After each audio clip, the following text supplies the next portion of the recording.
If you're here, it's because a quiet question has been following you round. Is something changing between us? Not a dramatic rupture, not a thunderclap, but a draft that wasn't there before. A laugh that lands and then dies. A message that used to arrive in minutes and now appears hours later. If at all, you feel the difference. And your heart, being honest, wants to know the truth. Today we'll walk toward that truth together gently, clearly, and without blame. We'll use a Stoic lens not to harden the heart, but to teach it how to see. We'll notice the earliest signs that affection is thinning, and we'll practice responding with steadiness instead of panic, with dignity instead of desperation, with love for the other and also love for yourself. Because love fading is part of the human story, but panic and self-betrayal don't have to be. Shall we begin? Before we step in, a word about perspective. Stoicism is not a cold doctrine that tells you to stop caring. It is a training in caring wisely. It's the art of distinguishing what belongs to you, your judgments, your actions, your character from what belongs to fate, other people's moods, opinions, and choices. In love, that distinction doesn't make you less tender. It makes your tenderness safer to hold. The Stoic does not cling to the river and drown. The Stoic learns to swim. And when the water carries them elsewhere, they learn to walk. So as we consider the signs that love may be fading, we're not collecting reasons to accuse. We're collecting ways to see clearly, to act cleanly, and to stay whole. Part 1. A Stoic lens on love and impermanence. Let's begin with an uncomfortable truth that is also liberating. Everything we cherish is subject to change. Even the richest love changes its seasons. This isn't cynicism, it's a description of life. If you accept impermanence, you can meet love with gratitude instead of fear. You can show up fully today because you're not bargaining with forever. When you sense a shift, when the laughter fades sooner, the texts shrink, the plans become vague, the first Stoic move is not to explain it away, nor to catastrophize it. It is to pause and say, here's a sensation, a change in pattern. It may be about them. It may be about me. It may be about the weather of our lives. Let me watch without inventing stories. Why does this matter? Because the earliest signs are rarely loud. By the time love leaves with luggage, it has usually been packing quietly for months. The Stoic trains attention, not suspicion, attention to patterns, to your own reactions, to the space between stimulus and response. Have you noticed how quickly the mind writes a novel in a single evening? A delayed text becomes betrayal. A quiet dinner becomes contempt. A busy week becomes they don't care. Stoicism stands beside you and says, ask a better question. What changed precisely? Is the change consistent? Is it explainable by stress, illness, or new responsibilities? If I had to place no blame on anyone, how would I describe what I'm seeing? This discipline keeps you from escalating a wobble into a fall. There's a second pillar to hold, the dichotomy of control. You cannot force love to stay. You cannot compel the other to feel what they do not think. You can, however, be a person. It is easy to love honest, kind, courageous, self-respecting. You can ask for what you need clearly. You can negotiate differences cleanly. You can end cleanly if ending is what truth asks. When you orient toward what is yours to do, even sadness becomes purposeful, and that purpose is the soul of steadiness. Part 2. Attention and presence, the first currency to slip. One of the earliest signs, often before words change, is the drift of attention. Love is, in part, the way we gift our attention. In the beginning, attention arrives like sunlight. You share the small things, the ridiculous meme, the odd smell of the hallway, the song that sounds like last summer. You ask for nothing more than to be present together. When love fades, presence thins. The person is physically near, but their eyes glaze over when you speak. The phone comes to the table more often. Stories that once invited curiosity now draw polite nods. Do you feel that? The conversation becomes administrative, the calendar, the bills, the logistics, while the playfulness that made all those logistics worth it quietly retreats. Notice the subtle ways attention vanishes. There is a shrinking of follow-up questions. Where the old rhythm was, how did it go? What surprised you? Tell me more. The new rhythm is aha. You might feel compelled to perform, to make your stories shinier so they deserve attention. pause you don't need to audition for. A partner's glance. The Stoic approach is to witness without distortion. My partner seems less curious. I feel less seen. My body tenses after I speak. I'm becoming a salesman in my own home. Is this a week of stress or a new normal? Ask kindly. Hey, I miss your curiosity lately. Did something shift for you? Can we look at it together? You're not accusing. You're inviting reality into the room.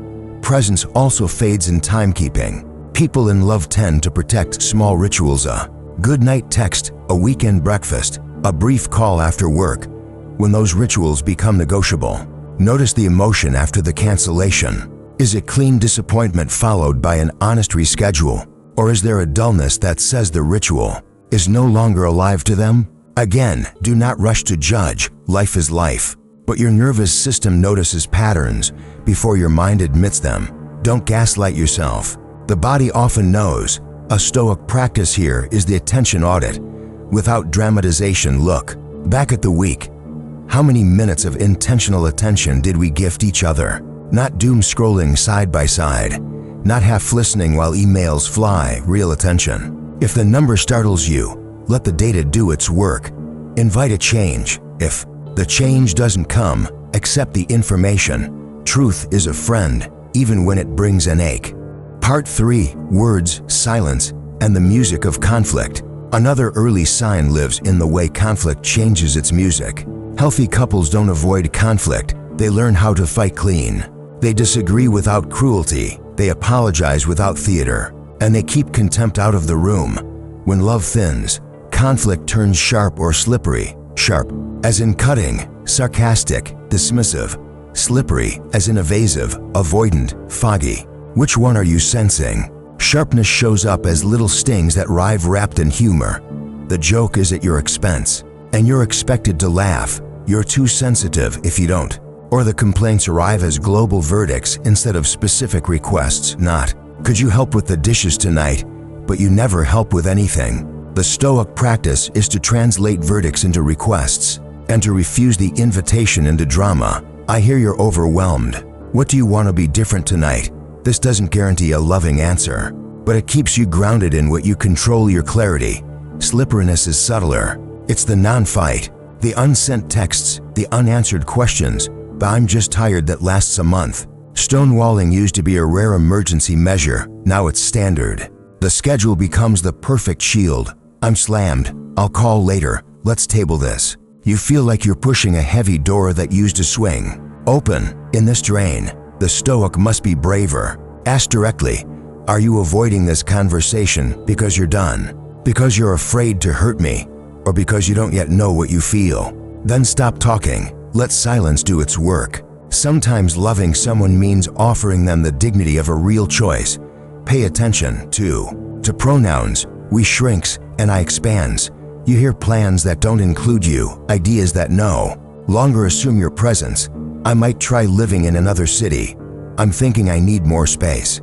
I want to travel alone. There's nothing inherently wrong with any of this. Love requires space. But patterns matter. Is the we narrowing to logistics mortgage, dog, errands while the I widens to anything that feels alive? That's an early sign, not proof, but a signal. Part 4. Respect, admiration, and the quiet erosion of trust. Love survives many storms, but it cannot survive for long without respect. Respect is not a ceremony. It's a way of holding a person's dignity in your hands. When love starts to fade, respect can erode one pebble at a time. Promises get casual. Small confidences escape into the public. Your achievements draw indifference rather than joy. Do you recognize this? You got some good news, and the celebration was a shrug. You made a mistake, and the response was disproportionate. The ledger speaks. Your wins don't matter. Your flops prove an old theory about you. This is a warning light. Admiration is respect's spark. It's not hero worship. It's the recognition that your partner's character contains qualities that you find. Beautiful kindness, courage, humor, resilience. When admiration dries up, criticism floods in to fill the space. You become a bundle of flaws to be corrected. The Stoic counsel here is twofold. Guard against becoming a relentless critic yourself, and do not allow a partner to become your judge. If they cannot or will not admire anything real about you anymore, ask whether the relationship you're in is the relationship you think you're in. Every love needs oxygen. Admiration is oxygen. Trust, too, changes texture as love thins. Once, you felt relaxed about their nights out, their work trips, their friendships. Now you have a low hum of anxiety, coupled with fewer facts. The temptation is to investigate, scroll, stalk, pry. But the Stoic path isn't about controlling reality. It's about facing it. Ask for information directly and respectfully. I'm feeling insecure lately, and I notice I'm tempted to snoop. I won't do that. Help me restore trust. Can we set aside time to talk about where we are and what we each need? If the answer is contempt, deflection, or ridicule, trust is already injured. Your steadiness will not fix what the other refuses to protect. That is knowledge, not a verdict of your worth. Part 5. Shared direction when futures drift apart.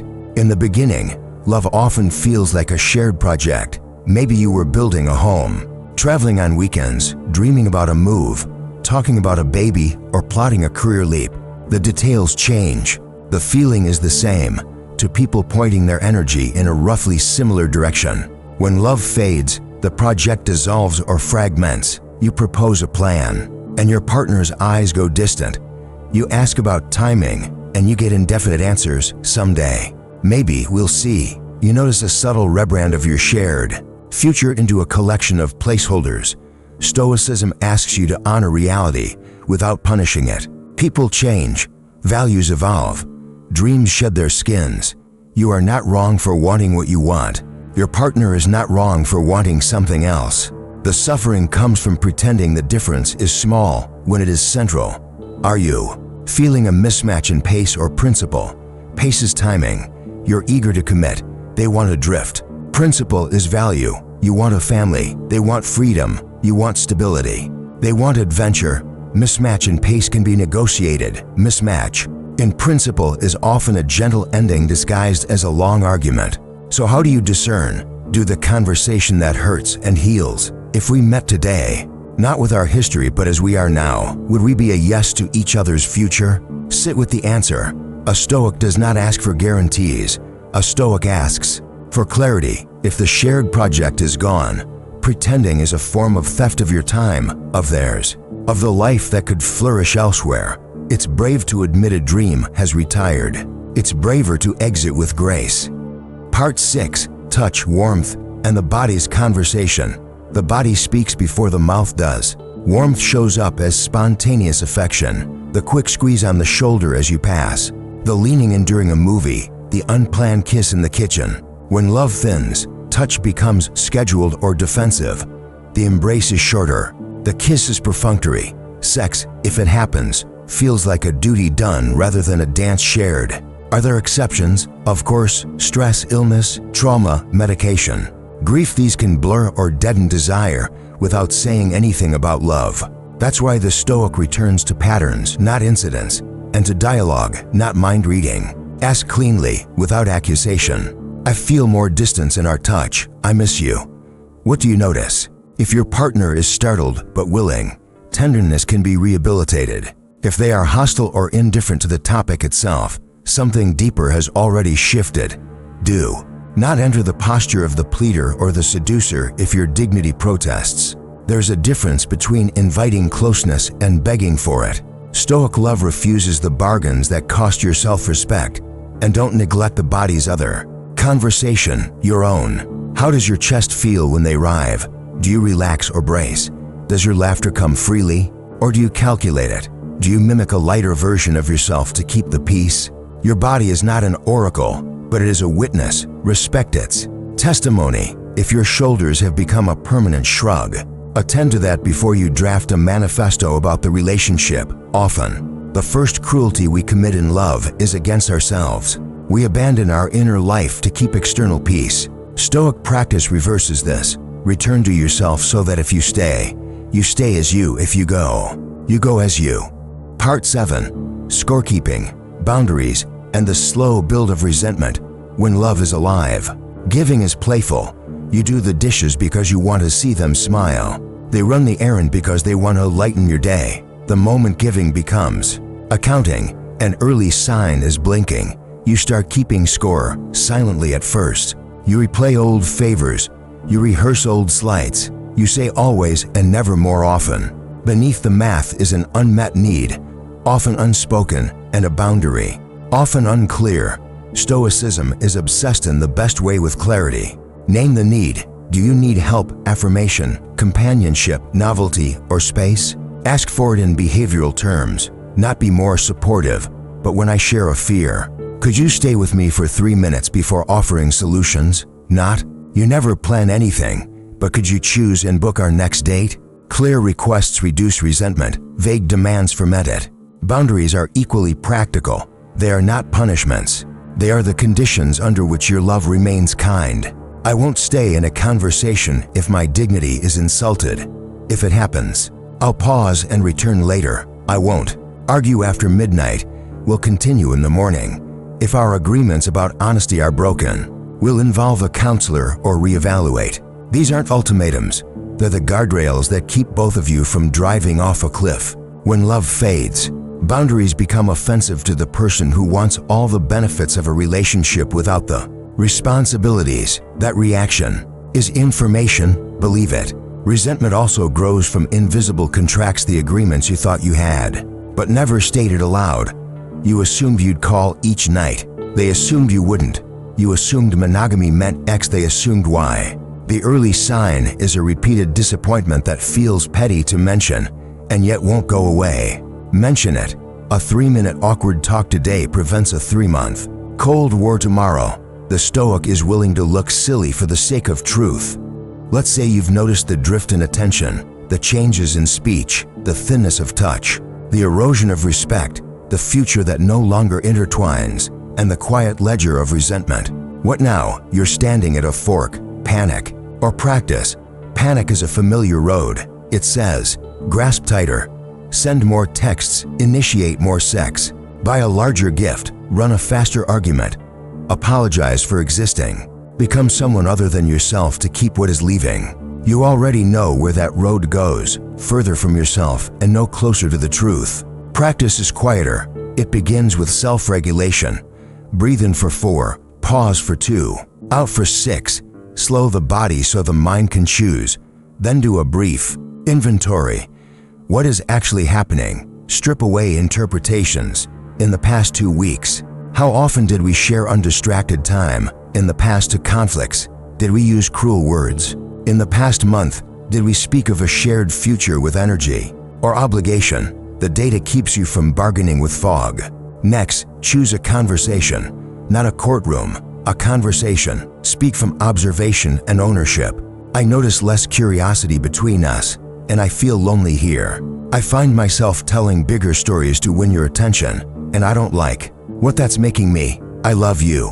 I want to know where you are with us. Can we talk? If they're willing, keep the spirit of partnership alive. If they're unwilling, let that unwillingness count. Love requires 2 active participants. The Stoic does not beg another person to be present.